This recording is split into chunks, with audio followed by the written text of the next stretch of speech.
مردم شماری، حلقہ بندیاں اور عام انتخابات کے حوالے سے حکومت کی آئینی مدت پوری ہونے جا رہی ہے اور یہ آخری اشرہ چل رہا ہے۔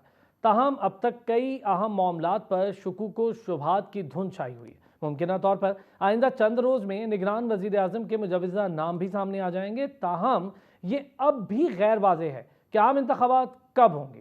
کیا عام انتخابات پرانی حلقہ بندیوں پر ہوں گے یا پھر نئی حلقہ بندیوں کے مطابق ہوں گے؟ اگر نئی مردم شماری کے تناظر میں نئی حلقہ بندیوں کا فیصلہ ہو جاتا ہے تو آئین میں الیکشن کے التوا کی کوئی گنجائش موجود ہے۔ اگر الیکشن پرانی حلقہ بندیوں پر ہی ہوتا ہے تو کیا اس سے کروڑوں نئے رجسٹرڈ ووٹرز کے بنیادی حقوق متاثر نہیں ہوں گے؟ میڈیا رپورٹ سے بتاتی ہیں کہ محکمہ شماریات نے کہا کہ وہ 2023 کی مردم شماری کے نتائج کی منظوری کے لیے مشترکہ مفادات کونسل یعنی CCI سے رجوع کرے گی۔ اگر کونسل نے نتائج کی منظوری دے دی تو انتخابات میں تاخیر ہوگی۔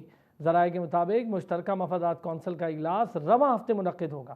توقع کی جا رہی ہے کہ اجلاس 2 اگست کو ہوگا۔ ڈیجیٹل مردم شماری 2023 مکمل ہو چکی ہے جبکہ نتائج کی تیاری بھی مکمل ہے اور اب CCI سے منظوری کا انتظار ہے۔ محکمہ شماریات نے حکومت کو بتایا ہے کہ مردم شماری کا پورا عمل مکمل ہے۔ اب یہ حکومت کی آئینی ذمہ داری ہے کہ وہ یہ معاملہ مشترکہ مفادات کونسل میں پیش کرے۔ تاہم CCI کے فیصلے کے آئندہ عام انتخابات کے وقت پر براہ راست اثرات مرتب ہوں گے۔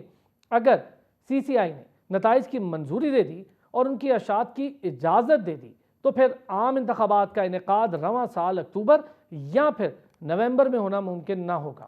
تفصیلات یہ بتاتی ہیں کہ آئین میں واضح لکھا ہے کہ قومی اسمبلی میں نشستیں آخری مردم شماری جو سرکاری طور پر شائع کی گئی ہو اسی کی مطابقت میں آبادی کی بنیاد پر صوبے اور وفاقی دارالحکومت کے لیے متعین کی جائیں گی۔ PDM حکومت کا حصہ MQM اصرار کر رہی ہے کہ آئندہ عام انتخابات تازہ ترین مردم شماری کی بنیاد پر ہی کروائے جائیں اور یہ ان کا اب سے نہیں بہت دیرینہ مطالبہ ہے۔ اگر حکومت نئی مردم شماری کی بنیاد پر انتخابات کا فیصلہ کرتی ہے تو نتیجتاً حلقہ بندی کا آئینی اور قانونی تقاضا ہوگا۔ انتخابی حلقوں کی حد بندی میں چند ماہ کا وقت لگتا ہے اور یہ کام الیکشن کمیشن آف پاکستان کا ہے۔ دلچسپ بات تو یہ ہے کہ ماضی میں نون لیگ کے رہنما بھی نئی مردم شماری کی بنیاد پر آئندہ کے عام انتخابات کی باتیں کرتے رہے، لیکن اب وہ 2017 کی مردم شماری کی بنیاد پر ہی اکتوبر یا پھر نومبر میں انتخابات کروانے کی حمایت کرتے دکھائی دے رہے ہیں۔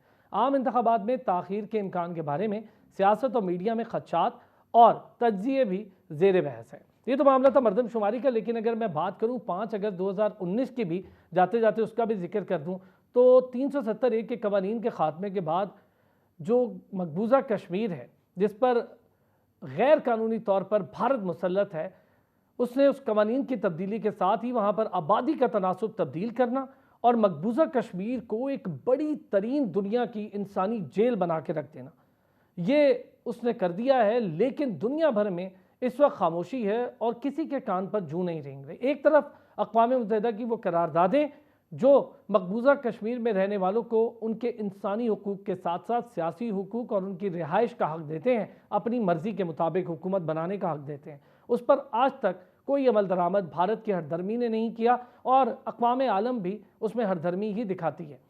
اس وقت وہاں پر شہداء کی تعداد، زخمیوں کی تعداد، بچوں کی نسل کشی، پیلٹ گنز کا استعمال، خواتین کی عصمت دری جیسے خطرناک واقعات بھی بڑھ رہے ہیں۔ وہاں پر آرمی کو یعنی بھارتی آرمی کو کھلا ہاتھ دے دیا گیا ہے کہ وہ جیسے چاہیں انسانی حقوق کی پامالی کریں، لیکن ایمنیسٹی ہو، اقوام متحدہ ہو، انسانی حقوق کے چیمپئنز ہو، کسی کی کان پر کوئی جوں نہیں رینگ رہی۔ ہزاروں کی تعداد میں نوجوان اپنے گھروں سے غائب ہیں، کوئی پوچھنے والا نہیں۔